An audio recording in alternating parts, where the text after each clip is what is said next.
Jim is frothing at the mouth, waiting to get in here to talk some NFL. Well, I'm reading some stuff I can't believe here. I'm reading that Daniel Jones is signing with the Vikings. Mm-hmm. Yes. Of course he is. Sam Darnold signed there. He's an ex-Jet cast off. And he's going to be on the practice squad, I think, for a week or two before they activate him, and then he will be Darnold's backup, I believe. You want that? There's a relationship. What's that?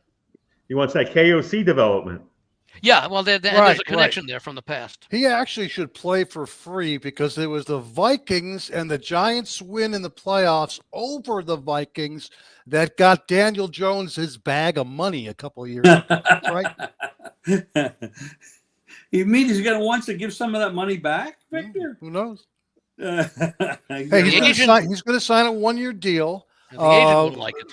Both Darnold, there's a good chance both Darnold and Jones will be on a different NFL team next year, or one of them perhaps backing up when the rookie quarterback from Michigan, McCarthy, is healthy as well. But they both stand to get some significant playing time in the NFL. Their careers are not over. I would have liked to have seen him Jones end up with Miami to back up Tua, because with Tua, Dolphins have a very realistic chance at making a run to at least get a wild card. Without Tua, virtually no hope. They totally botched their backup quarterback situation for the year. The Dolphins did way back. What happened to Mike White? What happened to Mike White? They let him go. They thought that the kid from Kansas State was better and cheaper. Oh. Skylar Thompson. That was probably a money move, and it was a wrong move. Yep. Yeah. Well, one team that is chasing the Dolphins in the AFC playoff picture is the Cincinnati Bengals, and they host Pittsburgh. They're coming off the bye. So if any team that was they're still a playoff contender and therefore a championship contender, because we know how talented they are. So if any team needed a kind of a restart, a refresh, where they can just sit back and then understand that we're just a few plays here or there from being 3 games over 500 instead of 3 games under 500. It's the Cincinnati Bengals. They got to fix their defense. And I am going to talk to John Sheeran actually a little bit later on. You can catch that video on the Arlads football channel. We'll have it over on ProLine 2. But the fact is that the defense has just been a mystery the last couple of years. The coordinator they like. So I don't think there's anything there that they're going to be firing him. So something has gone wrong with that defense, because the offense can only do so much, Jim. But as we talked about a couple of days ago on the show that we have available here on the channel, you can check it out. We'll have a link in the description. We went over the fact that if the Bengals can just win this first game out of the bye, their next 3 games are all games in which they'll be favored. Dallas, Tennessee, Cleveland, meaning they could put a 4-game winning streak right out of the bye and get right back into this, but they have to start off with a win over Pittsburgh on Sunday. Well, it's a big deal for if Miami were to lose this week on Thursday. That really helps the Bengals.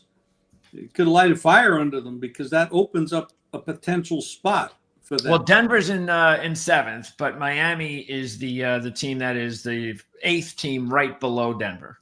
Correct, but they got to jump both of them anyway. So getting one out of the way on Thursday would be a big. And of course, Miami is playing in conditions that are really not conducive to them. I mean, the wind chill factor might be 0 there, and that is not Miami weather. No, but they do catch a break. It's not going to snow. We'll see for sure if come kickoff, because it is Green Bay. But the forecast is no snow, light winds.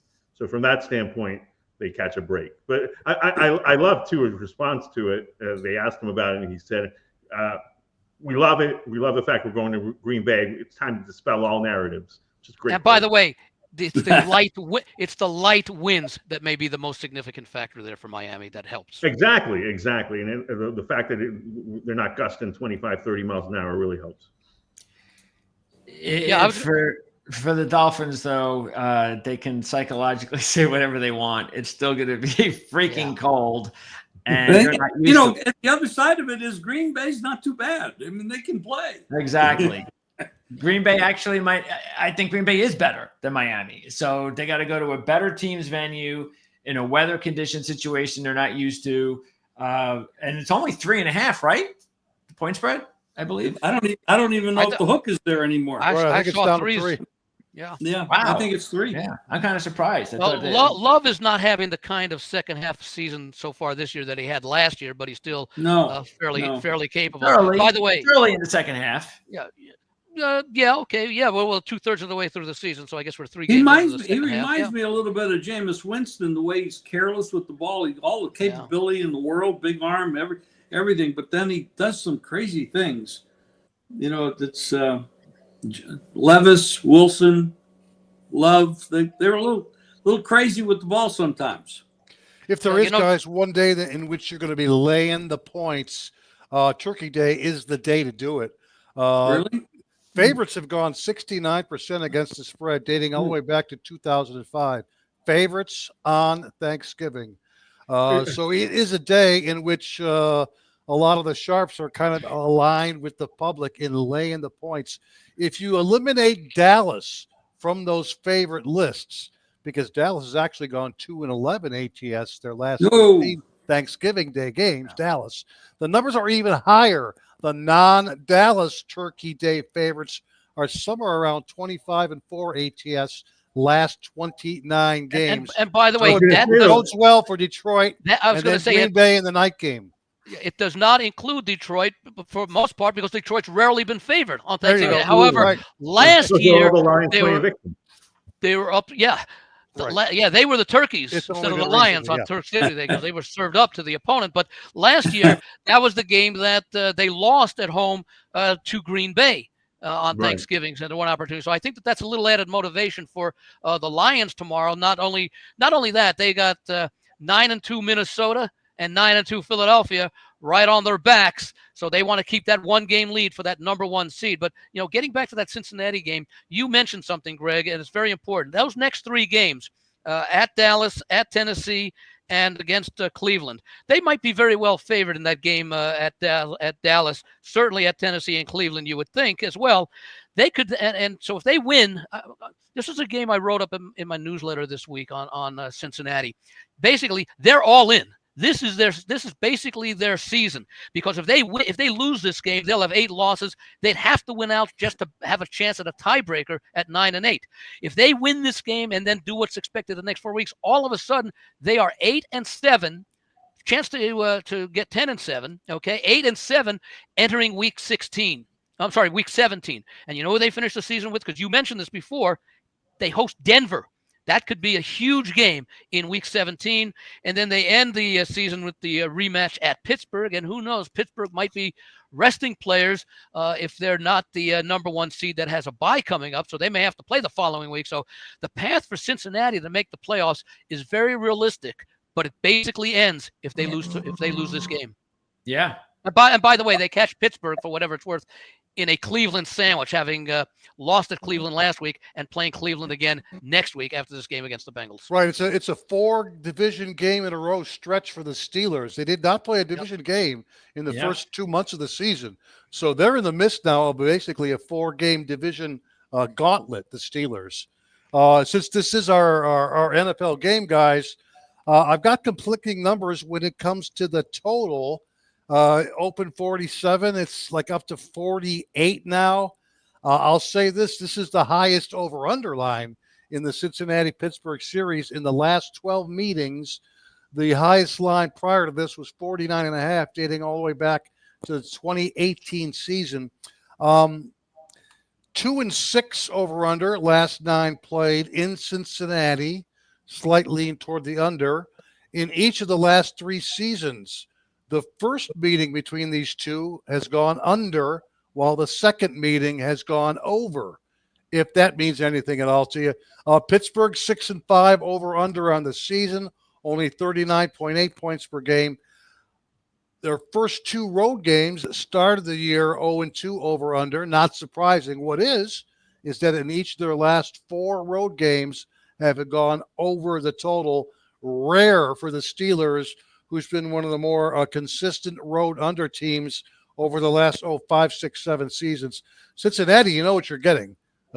Killer offense, lousy defense, No wonder they're 8-3 over/under on the season, and the average Cincinnati game has seen 53.9 points per game. But that's nothing. In the last month of play, Cincinnati games have averaged 62.2 points per game. Again, I've got conflicting numbers. Since late in the 22 season, AFC North division games in which the home team is favored, like this one, have gone 8-1. That's 8 overs, 1 under in the last 2.5 seasons. But with that said, we're on a 4-year pattern now where teams who come in off their bye in the NFL have been very strong underplays. 69% under the total in the last 4 years for all NFL teams off their bye week, like Cincinnati. So that's why I have conflicting numbers. I'm not touching the total. There's good numbers on one side. There's good numbers on the under in terms of the other side. I think there's better totals out there, but it's got me a little discombobulated when it comes to the total this week. I don't know if it's going to be low scoring like that Pittsburgh-Baltimore Ravens game was the other week, in which the over-under line was 50, or if it's going to be like the last month of play for Cincinnati games, which have seen 60 or more points per game. Yeah, it's possible with the bye. That's the one thing you don't know what's going to happen, especially when the Bengals have to figure this defense out. So if they all of a sudden come out of this game in this bye and the game is over, we see like a 2017 game, well, maybe they fix something. Maybe this is the beginning, because Cincinnati cannot get back to the playoff picture without their defense playing better. They just can't. Yeah, it almost seems like if you like Pittsburgh in this game, you like the over, because you figure that Pittsburgh will be able to do to Cincinnati's defense what every other team's been able to do to Cincinnati's defense. On the other hand, if you like Cincinnati, you almost might make a case for the under, because for this game to stay under, Cincinnati's defense basically has to play pretty much unlike it's played for most of the season, although it has shown some improvement in recent weeks compared to weeks 2 through whatever after that first week against New England, when they the Ravens have a similarly bad defense, and we saw what happened in that Ravens-Steelers game. The Steelers did drive the ball, but they slowed down on offense in the red zone, had to result to 5 field goals in that game. They couldn't punch it in the end zone. I think it was 15-14 it was 18-15, something like that. But in a similarly bad defense, they still couldn't punch it in the end zone, the Steelers, against the Ravens. The Chargers the other night scored 23 points. Quentin Johnson dropped the ball 3 times, and their running back got hurt, the best running back the Chargers have. And it still, the game went over the total. I mean, they scored 53. The funny thing, the funny thing about the second half was the number was 26, and they scored exactly 26. Yes, they did. So whether you bet it over or under in the second half, you would have just pushed. Which is a very odd number to hit for a half or for a full game. 26. You got that right. Very often. It really is. I was on. In fact, I gave it out on the show on the short. I said Jim Harbaugh will finally have a lead on his brother, and it was looking great until John Harbaugh had that gamble, a ridiculous. Oh, that was gamble. big. That was a big gamble. So all of a sudden, I'm on Baltimore. The Chargers plus 1.5 first half. And so fall behind there, and they got the Dicker field goal right at the halftime buzzer to go down by 1. So won that bet, and then I was on the full game under, which again penalty aided in that final drive. It was. Yes, oh yeah, Chargers. yeah. I mean, there were 2 pass interference calls. One I bought. One the other one the earliest one that extended the drive was absolutely not pass interference. Just let's extend the game for no reason, and obviously got to better for TV. It's better for TV ratings. Yeah. And that's why those plays should be reviewable. I mean, why should there be any exception? Absolutely. You heard the one about that Viking-Bears game, and the explanation was that they couldn't review that if Addison went out of bounds because of the camera angle, and not every stadium has that camera angle. Come on, NFL. Either get rid of that rule or make every stadium be uniform as far as where the cameras are placed, because that was an obvious out of bounds play, didn't it? The result I don't think hurt, because I think they ended up getting a field goal that they would have gotten anyway. But the NFL needs to do some real thinking about some of the rules that make very little sense, and especially why should officials have too much control over the game. And the NFL has always been interested in integrity. Well, if you're going to review some plays, you should review all plays, either an obvious penalty that wasn't called or an obviously non-penalty that was called. Because at some point, that's going to become a bigger issue. Long been in the camp that PI should be challengeable or reviewable. You said that the NFL's interested in integrity. The first priority of the NFL is money. Yeah. That's integrity might come down the list somewhere, but money is number one. Well, integrity could hurt the money, and they have the ability to do away with integrity being that blatant of an issue. And in fact, to Tony's point, if you want to do it, PI should be a 10-yard or a 15-yard penalty rather than a spot of the foul if it's a 50-yard gain. Yep. Pittsburgh, by the way, third road game in 4 weeks. So there's that. They swept Cincinnati last year. 2-0 straight up and against the spread. In the road dog role this year are the Steelers. They beat Atlanta and Washington on the road. Cincinnati 6-0-1 against the spread in their last 7 as a home favorite of 10 or less when they are in a revenge situation, double revenge actually, in this one. I mean, it's a crazy. I mean, you have the offense on one side and the defense on the other side. It's a very. I mean, I know that. It's very hard to analyze that game. I like the Bengals, but damn, can they stop anybody? Yeah, it's strength against strength and weakness against weakness. Although Cincinnati's defensive weakness is weaker than Pittsburgh's offensive weakness.